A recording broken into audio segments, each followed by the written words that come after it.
Welcome to this explainer. If you own property in Johannesburg, you know the drill. Maintenance is a constant battle.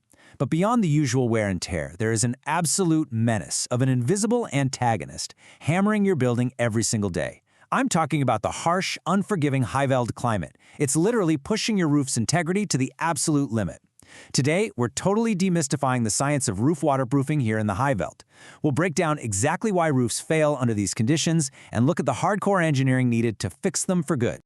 Okay, let's dive right into this. 15 to 20. That right there represents the massive daily temperature swing in degrees Celsius that this climate inflicts on a roof. I mean, just imagine it. Your roof is absolutely baking under that intense midday African sun, and then bam, night falls and it cools down rapidly. That huge 15 to 20 degrees swing happens constantly, day in and day out. And as you'll see, that swing, it's basically the primary catalyst for structural distress. To make sense of all this highly technical engineering, we're going to walk through it logically. First up, the high-veld climate challenge. Second, the mechanics of roof failure. Third, matching chemical systems to specific substrates. Fourth, the strict 5-step application sequence. And finally, the mandatory maintenance and inspections you need to protect your investment. Let's get to it. So let's kick things off with Section 1, the high-veld climate challenge, or as we like to call it, diagnosing the environmental disease. Look, Johannesburg's high altitude and intense sun aren't just making you sweat. They are actively trying to destroy roofing membranes. If a membrane is unprotected, it faces this severe, accelerated breakdown from extreme UV radiation way before its expected lifespan is up. Which brings us to the real monster in the room, thermal cycling. Because of those wild 15 to 20 degree temperature drops we just talked about, your roof substrate and the waterproofing layer are trapped in this endless cycle, expanding in the baking heat, shrinking in the freezing cold. It's a very visceral, physical tug of war. Over time, all that constant stretching and shrinking severely fatigues the seams and the flashing joints. It literally pulls your roof's defenses apart.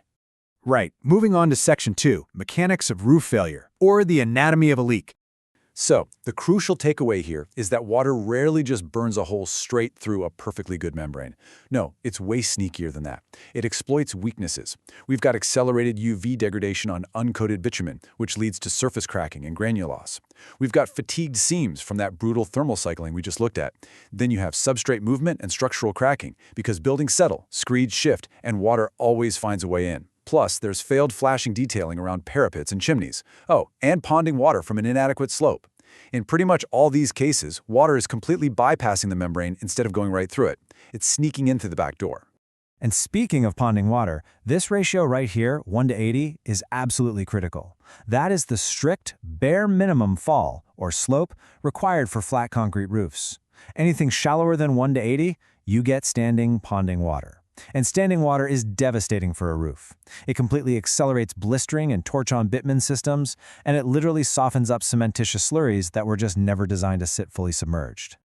Okay, that brings us to Section 3, matching systems to substrates. We've diagnosed the problem, so let's prescribe the medication. Now, professional waterproofing is definitely not just slapping some thick paint onto a roof and crossing your fingers. It's highly specific chemistry.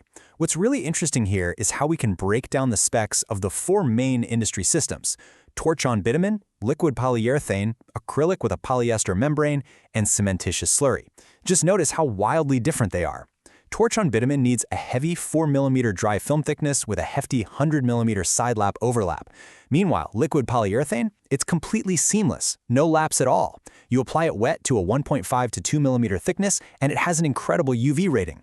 So picking the exact right chemical system for your specific substrate, rather than just grabbing the cheapest quote, is literally the secret to a leak-free roof. And this perfectly highlights why the shape of your roof dictates the system you use. Torch-on bitumen is absolutely still the gold standard for your typical flat concrete roofs, but if you've got complex roof geometries, multiple pipes, weird angles, tons of penetrations, you really need liquid polyurethane because it forms a continuous seamless film. Or say you're dealing with corrugated or IBR sheeting, you can't just slap a full torched membrane on that. That requires specific butyl or acrylic sealants right at the overlaps. Basically, the structure demands the system. All right, Section 4. The 5-step application sequence. Think of this as the surgical procedure. Once you've got the right system picked out, industry standards, like the one strictly followed by pros like Logiline Waterproofing, demand a very uncompromising sequence to fix the issue permanently. It goes exactly like this. Step 1, substrate prep. We're talking mechanically grinding or scarifying off the old coatings, high-pressure washing, and proper moisture testing. Step 2 is priming, where you seal the substrate with a specific bituminous, epoxy, or acrylic primer so it actually adheres. Step 3 is laying the membrane, which might mean heat welding side laps with a controlled flame if you're using torch-on. Step 4 is detailing and flashings. And finally, Step 5, quality assurance. Actually, let's talk about your wallet for a second. Look back at Step 4, detailing. This right here is where the amateurs cut corners and end up costing you serious money. Skipping those intricate details, like the turn-ups onto parapets or carefully dressing around pipe penetrations, drip edges, and counterflashings, it practically guarantees you'll be making a repeat call-out within a year. Honestly, these specific detail points account for the vast majority of premature failures. It is super meticulous work, but it's totally non-negotiable. And then we have Step 5, quality assurance. I really want to highlight this quote directly from the source material.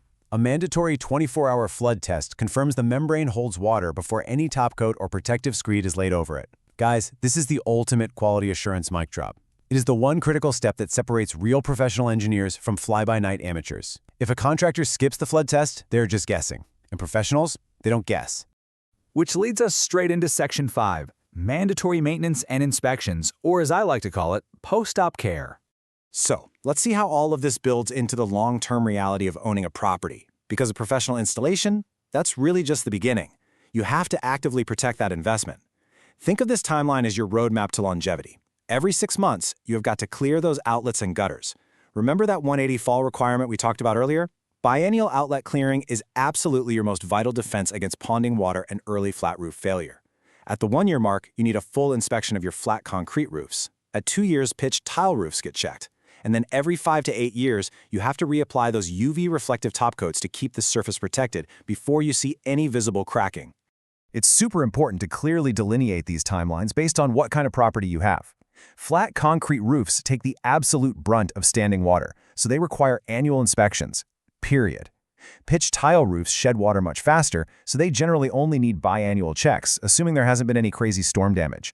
And during these inspections, you've got to ensure the structural movement joints are thoroughly checked. Why? Because buildings settle. Those joints flex constantly with thermal movement, and if a joint seal fails, well, water is going to bypass that entire waterproofing system you just paid top dollar for. We've covered a lot today. The harsh reality of the high-veld climate, the mechanical anatomy of leaks, the highly precise science of matching substrates, the rigorous 5-step application process, and the mandatory maintenance you need to make it all last. It is a seriously demanding engineering discipline. Which leaves us with one final, absolutely critical question to ask yourself as you look at your own property today. Is your roof truly waterproofed, or is it just waiting to fail?